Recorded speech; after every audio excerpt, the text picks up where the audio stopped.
Itong babae ay pinaalis ang kanyang fiancé, at agad na nagpalit ng damit, tinanggal ang marangyang panlabas na kasuotan. Sa loob ay isang napakaayos at komportableng damit pantulog. Kumpleto na ang kagamitan niya, inihagis niya ang lubid sa labas, isang lubid muna. Isa pa rin siyang magalang na babae, sa pagkakataong ito ay kailangan lang niyang mag-swing. Para sa kanya, ang ilang dosenang palapag ay parang paglalakad sa patag na lupa. Habang tumatakbo, hindi niya nakalimutang batiin ang kanyang mga kasamahan. Malinaw na ito ay isang grupo, ang kanilang target ay ang kayamanan sa isang museo.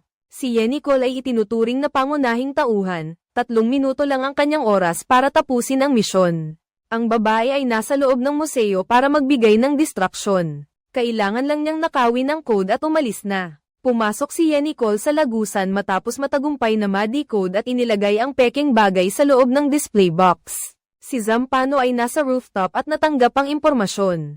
Agad niyang binawi ang lubid dahil medyo masikip ang lagusan. Kaya napilitan siyang utusan ang babae na magtagal pa ng kaunti. Bumalik siya sa dating daan, at dahil gusto niyang mapabilis, tumalon siya pababa.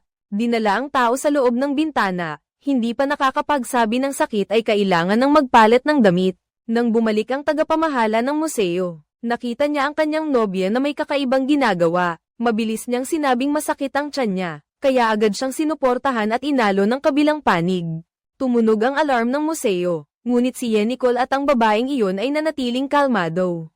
Tapos na ang kanilang pagganap, maaari na silang maglinis at umuwi. Pumasok ang tagapamahala sa lihim na silid, nawawala na ang kayamanan. Agad siyang nagkaroon ng hinala sa kanyang nobya. At ang ina niya nitong mga panahong ito, 2 lang silang pumunta rito. Pinigilan sila ng mga tauhan, matapang na kinwestiyon ni Nicole. Kung maglalakas loob silang maghalughog ngayon, magwawakas ang relasyon ng 2 panig. Hindi naglakas loob ang manager na magpahalughog. Ang bag na may kayamanan ay naipalabas na sa gusali. Nawalan ng tao at gamit ang manager, naglakad ng may kumpiyansa si Nicole palabas ng museo. Hindi naman ganoon kahirap ang misyon na ito pagbalik sa kuta. Lahat ay nagbabahagi, si Poppy ang pinuno ng grupo. Kamakailan, nakatanggap siya ng isang malaking trabaho. Ito ay isang pagnanakaw na tumatawid sa bansa. Kung magtagumpay siya, ang kikitain niya ay maaaring ilang beses na mas malaki kaysa rito. Dahil ayaw niyang magkaroon ng anumang pagkakamali, pumunta siya sa bahay ng kanyang pinakamaasahang kasamahan para magbigay ng piyansa. Ang babaeng ito ay may espesyal na palayaw. Tinatawag siyang ang taga-bukas ng kandado. Napaka-propesyonal at mabilis siyang magtrabaho. Mayroon din siyang reputasyon sa mundo ng pagnanakaw. Kapag sumali si Pepsi, saka lang ako makakapagtiwala. Ang pupuntahan nila ay Macau. May isang grupo na naghihintay ng utos sa loob ng tindahan ng alahas. Si Chen ay kalmadong umiinom ng tsaa nang makita niyang dumating ang mga pulis na may dalang baril.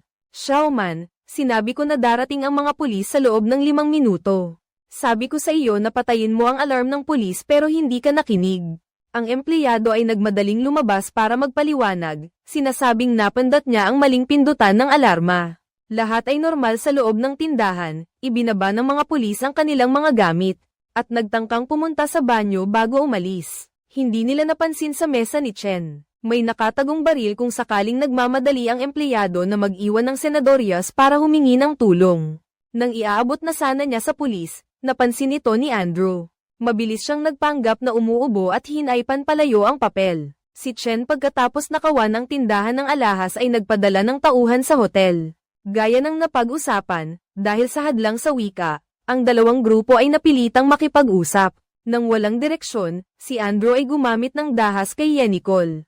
Nagsimulang uminit ang sitwasyon, ang taong nasa likuran ay opisyal ng lumitaw, si Macau Park. Ang pangalang ito ay masasabing napakatanyag. Sa isang tawag lang, pinatawag niya ang lahat ng pinakamahuhusay na magnanakaw dito. Tiyak na hindi ito maliit na kaso. Ang target niya ay ang kwintas na may pendant na hugis araw na gawa sa diamante, na nagkakahalaga ng humigit kumulang 10 bilyon sa rehiyong ito. Ang taong nagngangalang Wei Hong, lahat ay nagkunot ng noo. Si Wei Hong ay isang alamat, wala pang nakakakita sa kanya, tulad ng kanyang malulupit na pamamaraan. Si Park ng Macau na kilala sa underworld ay nangako na pagkatapos ng trabaho, lahat ay may bahagi. Kapag natapos ang order na ito, wala na silang iisipin pa sa buhay. Ang mga nakaupo dito ay hindi magnanakaw kundi mga manloloko. Bawat isa ay may kani-kanyang plano sa ilalim ng pamumuno ng grupo ni Park sa Macau.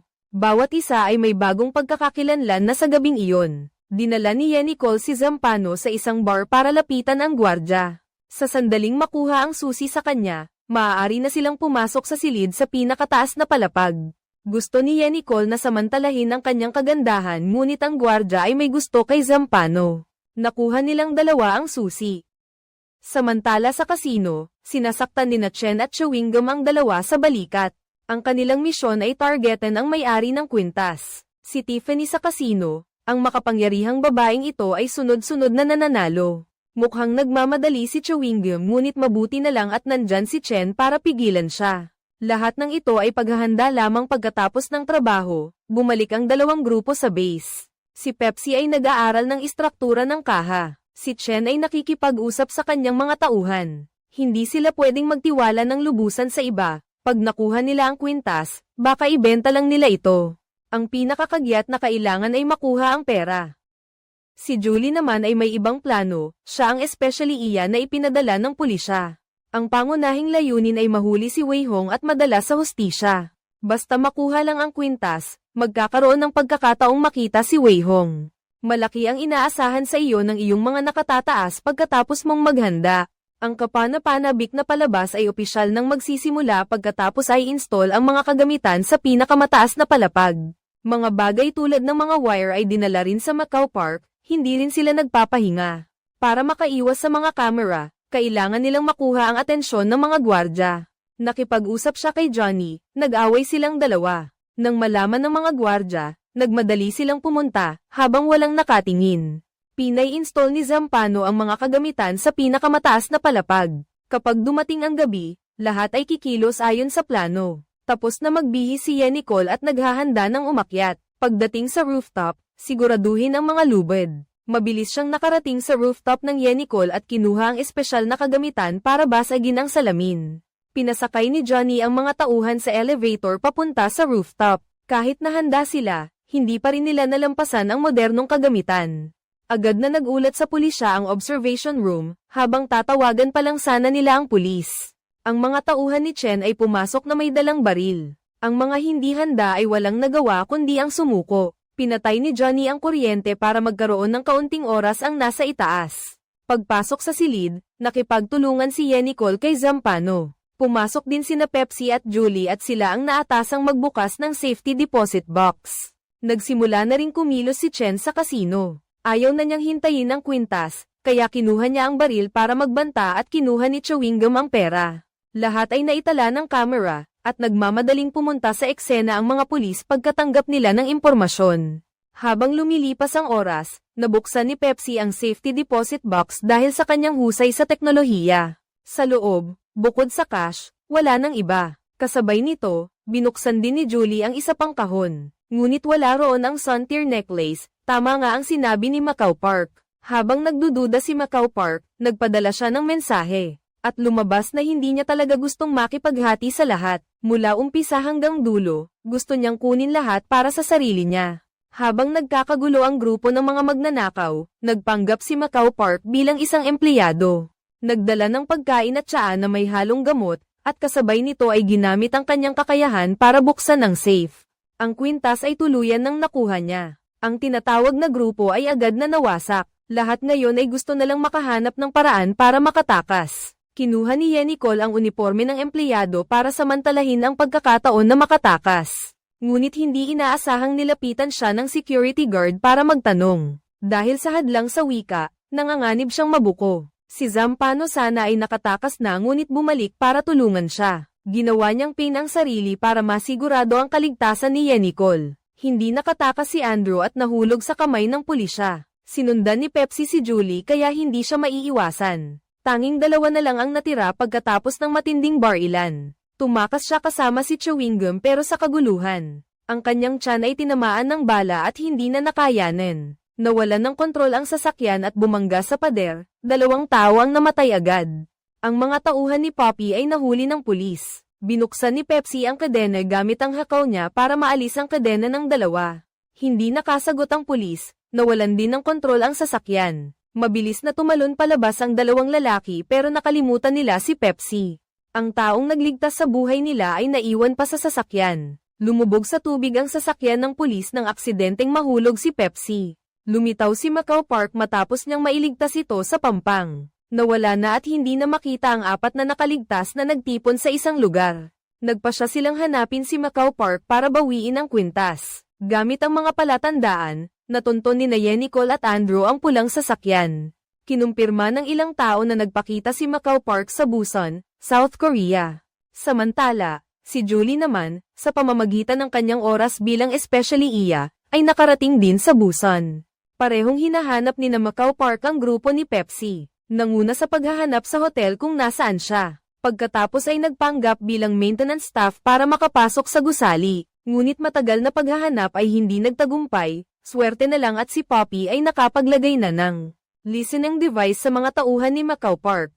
Ang babaeng mahaba ang buhok ay gustong hanapin ang pinagmulan ng kwintas. Sa hindi sinasadyang pagkakataon ay nalaman niyang si Poppy pala ang pumutol sa wire noong araw na iyon. Hindi kailanman ipinagkanulo ni Macau Park si Pepsi, ang mga salitang ito ay narinig mismo ni Pepsi. Ngayon ay naiintindihan na niya na may ibang taong nagmaniobra sa kanya. Sa sandaling iyon, napansin niya ang kwintas sa nakasabit na ilaw. Dahil sa mga lumang pangyayari, hindi sinabi ni Pepsi ang kanyang natuklasan. Dahil sa pansariling interes, lihim na pumasok si Nicole sa silid ng pagsusuri. Umasa siya sa mga gawin ni Macau Park, upang hanapin ang kwintas. Ang sirang ilaw ay nakakuha ng kanyang atensyon. Pagkatapos tumingin-tingin, nakita niya ang kwintas na nakasabit mismo sa harap niya. Dahil ayaw niyang magdulot ng ingay, inilagay niya ito sa tubo ng tubig. Pagkaalis ni Nicole, dinala na ni Macau Park ang tao sa bahay. Si Wei Hong ay nagpakita, ang pulisya ay naghintay ng ilang oras para sa sandaling ito. Si Wei Hong ay tumayo sa labas ng pinto at tinanong kung nasaan ang kwintas. Itinuro lang ni Macau Park ang panlinlang na iniwan ni Nicole. Ang eksperto na ipinadala ni Wei Hong ay agad na natukoy ang totoo at huwad. Ang kwintas ay peke, kaya wala nang dahilan para panatilihin si Macau Park. Sa maliit na silid, malakas na umalingaw-ngaw ang putok ng baril. Sinira ni Macau Park ang salamin at tumakas palabas sa bintana. Ang gwardiya na nasa itaas ay nahulog, ngunit si Macau Park, dahil sa galing ng kanyang pagkilos, ay nakaiwas. Kinuha ni Nicole ang kwintas na natagpuan sa loob ng tubo. Nasa elevator si Poppy para salubungin siya. Inihagis ni Nicole pababa ang kwintas at tumalikod na umalis. Nang makuha ni Poppy ang kwintas, nakita niya si Macau Park na nakikipag-away sa mga tao. Hindi sinasadyang nahulog siya sa elevator, at dahil gusto ni Poppy na protektahan ang kwintas, inatake niya ito. Nakontrol si Macau Park ngunit pinalaya. Tuwang-tuwa si Poppy dahil nasa kanya na ang kwintas. Walang makakakuha nito, bumaba siya mula sa elevator at lumabas. Nang makita ni Andrew na mag-isa nitong inangkin ang tropeyo, agad niya itong hinabol. Sa pagmamadaling tumakas, nabangga si Poppy ng sasakyan. Ang brilyante ay nadorodge ng dumaraang motorsiklo. Lumabas na, alam na ni Nicole na hindi siya mapagkakatiwalaan, kaya binigyan niya ito ng peke. Para makaiwas sa pulisya, nagpabasa siya sa ilalim ng tubo ng tubig. Tinanggal din niya ang uniforme ng maintenance worker. Binalot niya ang sarili sa tuwalya, pagkatapos ay bumaba sa hagdanan, nagpapanggap na sibilyan. Nang makita ang mga pulis, agad siyang nagpanggap na humihingi ng tulong. Sa ilalim ng proteksyon ng pulis, si Nicole ay ganap na ligtas. Itinago niya ang kwintas sa kanyang bandana. Hihintayin niyang wala ng tao bago niya ito tuluyang kunin. Sinubukan ni Nicole na pigilan ang kanyang pagkasabik. Pagkatapos, tinanggal niya ang bandana at umalis ng mahinahon. Dumating na rin si Macau Park sa airport at naghahanda ng umalis ng bansa. Nandoon na si Pepsi, naghihintay.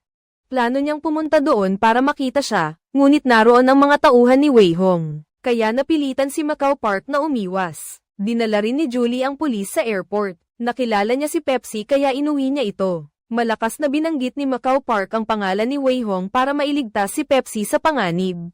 Binaril ni Julie si Wei Hong at nagkakataong nakatakas sina Pepsi at Macau Park. Bumalik siya sa orihinal na tagpuan. Narinig niya na mag-a-auction si Nicole ng kwintas sa Hong Kong. Mabilis na nag-book ng ticket si Pepsi at nagmadaling pumunta sa lugar. Nasiyahan si Nicole sa kanyang bakasyon nang hindi napapansing sinusundan na siya. Natanggap niya ang papel at nalaman niya na ang taong nasa malayo. Hawak ni Pepsi ang listahan ng mga nagbebenta at bumibili ng mga ninakaw na bagay. Nag-alok si Nicole ng pakikipagtulungan at maghahati sila pagkatapos may benta ang kwintas. Ngumiti si Pepsi at kumaway dahil lumabas ang dating tagapamahala ng museo. Natakot si Nicole na tatanungin siya tungkol sa insidente at sa museo. Mabilis siyang tumalon sa tubig para umiwas. Nakatanggap si Pepsi ng tawag mula kay Macau Park. Siya ay nagkukubli at nakarating sa Hong Kong, at kasalukuyan siyang nagtatago sa kwarto ni Nicole. Ang mga bagay na sa kanya ay mananatiling sa kanya. Nagtatapos na ang pelikulang ito. Salamat sa inyong panunood.